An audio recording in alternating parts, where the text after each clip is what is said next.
श्री राधे श्री राधे श्री राधे। सभी को मेरा प्रणाम। आज हम बताएंगे श्राद्ध का अर्थ क्या होता है, कारागत क्या होते हैं, श्राद्ध की क्या महिमा है, पितृपक्ष में क्या करना चाहिए, इसका क्या महत्व है।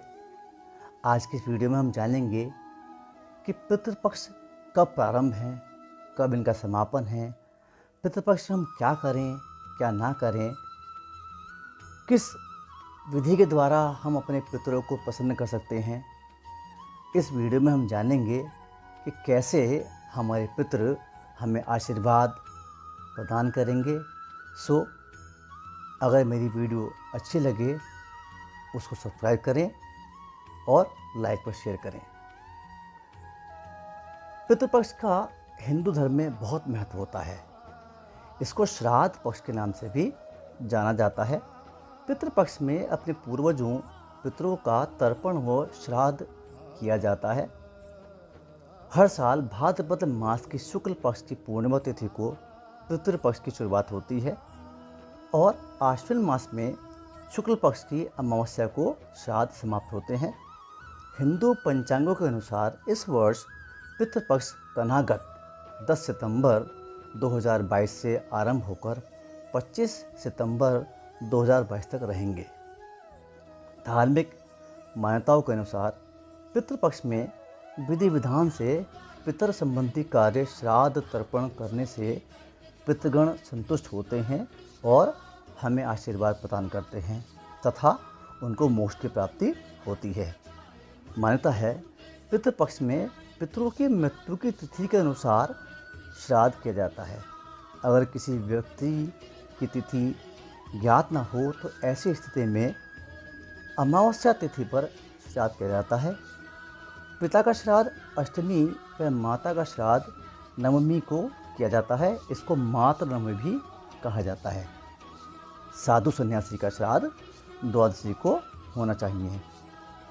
यदि किसी व्यक्ति की मृत्यु दुर्घटना, आत्मघात या अचानक होती है तो उनका श्राद्ध चतुर्दशी को नियत होता है। आगे जानेंगे कि पितृदोष से कैसे मुक्त हों, हम क्या करें कि पितृदोष से मुक्ति हो और हमारे पितृ प्रसन्न हों। मित्रों, इस वर्ष हमारा पितृपक्ष 10 सितंबर से आरंभ होकर 16 दिन तक रहेगा और ये 25 सितंबर को समाप्त होगा। हमारी अमावस्या तिथि को हम सर्व पितृ श्राद्ध योग मानते हैं। मान्यता है कि यदि पितृ रुष्ट हो जाते हैं तो मनुष्य को जीवन में कई समस्याओं का सामना करना पड़ता है। संतानहीनता, कार्यों में बाधा आदि मामलों में ज्योतिषी पितृपक्ष को अवश्य देखते हैं। धन हानि, संतान न होना, ग्रह कलेश, दरिद्रता, मुकदमा, कन्या का विवाह न होना, घर में हर समय बीमारी, व्यापार में धोखा, व्यापार में घाटा, लगातार दुर्घटनाएं, शुभ कार्यों में विघ्न आदि के लिए पितृपक्ष को ही पितृदोष के रूप में माना जाता है और यह सब पितृदोष के परिणाम स्वरूप ही होता है। साथियों, हम जानेंगे कि हमें कौन कौन से ऐसे मुख्य कार्य करने चाहिए कि जिससे पितृ प्रसन्न हो और उनका मोक्ष हो। साथ जुड़े रहिए, अंत तक वीडियो को देखिए। पितृपक्ष में पितृ संबंधी कार्य करने से परिवार को पितरों का पूर्ण आशीर्वाद प्राप्त होता है तथा परिवार खुशियों से भरा रहता है। पितृदोष मुक्ति के लिए भी पितृपक्ष में श्राद्ध तर्पण करना शुभ होता है। श्राद्ध में काले तिल, जौ, कुशा का सर्वाधिक महत्व होता है। श्राद्ध में पितरों को अर्पित किए जाने वाले भोज्य पदार्थों को पिंडी के रूप में अर्पित करना चाहिए। श्राद्ध का अधिकार पुत्र, भाई, पौत्र, प्रपौत्र समेत महिलाओं को भी होता है। श्राद्ध कर्म में किसी सुयोग्य विद्वान विप्र ब्राह्मण से हमें संस्कार करवाना चाहिए। श्राद्ध कर्म में पूरी श्रद्धा भाव से ब्राह्मणों को दान देना चाहिए। यदि किसी गरीब ज़रूरतमंद की भी सहायता की जाए तो उसका बहुत पुण्य लाभ होता है। इसके साथ ही गाय, कुत्ते व कौवे आदि पशु पक्षियों के लिए भी भोजन का एक अंश अवश्य निकालना चाहिए। मान्यता है कि हमारे पितृ पशु पक्षियों के रूप में आकर ग्रहण करते हैं। अब प्रश्न उठता है कि क्या श्राद्ध पक्ष में पूजा पाठ करनी चाहिए अथवा नहीं करनी चाहिए? क्या हमें मांगलिक कार्य करने चाहिए अथवा नहीं करने चाहिए? साथियों, जुड़े रहिए, जानेंगे कि श्राद्ध पक्ष में आरंभ होते ही सभी मांगलिक कार्यों पर रोक लग जाती है। शास्त्रीय मान्यता के अनुसार इन दिनों केवल पितृ पूजा ही की जाए, साथ ही अपनी नियमित पूजा भी हम निरंतर करते रहें और अपने इष्ट भगवान के साथ जुड़े रहें। यदि किसी कारणवश कोई सुयोग्य कर्मकांडी या ब्राह्मण आपको उपलब्ध नहीं हो सकता है तो आप स्वयं भी श्राद्ध कार्य संपन्न कर सकते हैं। आप सामग्री लें: सर्पनी का जोड़ा, चावल, काले तिल, जौ, सफ़ेद कपड़ा, 11 सुपारी, दूध, जल, माला और लोटा। दक्षिण दिशा की ओर मुख करके बैठें। सफ़ेद कपड़े पर सभी सामग्री रखें। 108 बार गायत्री महामंत्र अथवा नारायण नमः मंत्र का जाप करें।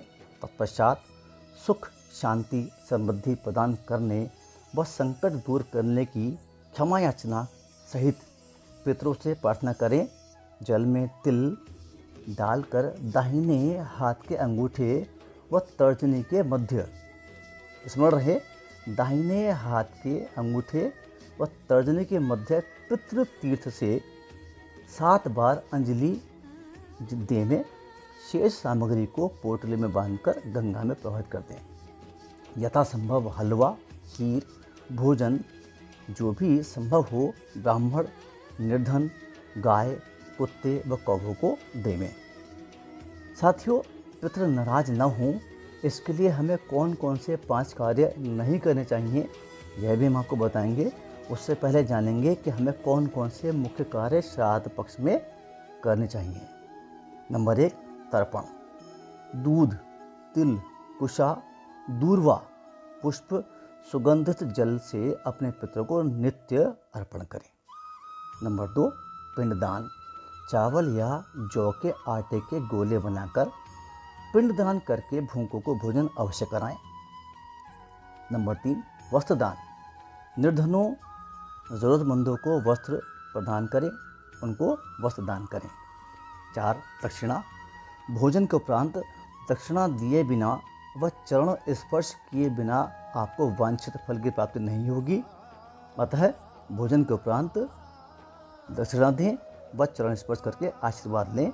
माना जाता है कि ब्राह्मण के रूप में पितृ आपको आशीर्वाद देते हैं। नंबर 5, पूर्वजों के नाम पर कोई सामाजिक कार्य जैसे शिक्षादान, रक्तदान, भोजन दान, वृक्षारोपण, चिकित्सा संबंधी दान आदि अवश्य करना चाहिए। साथ ही एक दीपक एक रोटी का प्रतिदिन अपने पितरों के नाम से अवश्य निकालना चाहिए। पितृपक्ष में हमें कौन कौन से कार्य नहीं करने चाहिए? 5 मुख्य कार्य हम आपको यहाँ बताएंगे। नंबर 1, श्राद्ध पक्ष में घर में सात्विक वातावरण होना अनिवार्य है। इस दौरान मांसाहारी भोजन, लहसुन, प्याज का प्रयोग वर्जित है। नंबर 2, पितृपक्ष में श्राद्ध कर्म करने वाले व्यक्ति को पूर्ण ब्रह्मचर्य का पालन करना चाहिए। यदि संभव हो सके तो पूरे श्राद्ध पक्ष में बाल व नाखून नहीं काटे जाने चाहिए। नंबर 3, माना जाता है पितृपक्ष में पूर्वज पशु अथवा पक्षी के रूप में धरती पर अवतरित होते हैं। अतः हमें पशु पक्षियों को सताना नहीं चाहिए। ऐसा करने पर पितृ नाराज हो जाते हैं। पशु पक्षियों की सेवा करने से हमारे पितृ प्रसन्न होते हैं, आशीष देते हैं। नंबर 4, पितृपक्ष के दौरान अरबी, मूली, कंद सब्जी, लौकी, खीरा, चना, जीरा, सरसों का साग खाने की मनाही होती है। साथ ही धतूरा, मसूर की दाल, अलसी, कुल्थी व मदार की दाल भी वर्जित मानी जाती है।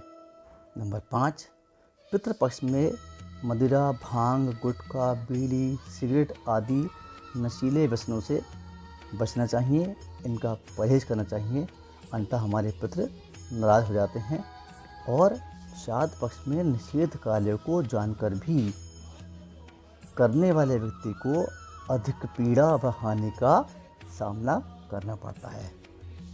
साथियों, आशा करता हूँ इस वीडियो के माध्यम से पितृपक्ष के बारे में यथा आवश्यक जानकारी आप तक पहुँचाने का प्रयास मेरा सफल हुआ है। यदि वीडियो आपको लाभकारी लगे तो वीडियो सब्सक्राइब करें, शेयर करें व कमेंट बॉक्स में जय माता दी अवश्य लिखकर मेरा उत्साहवर्धन करें। धन्यवाद।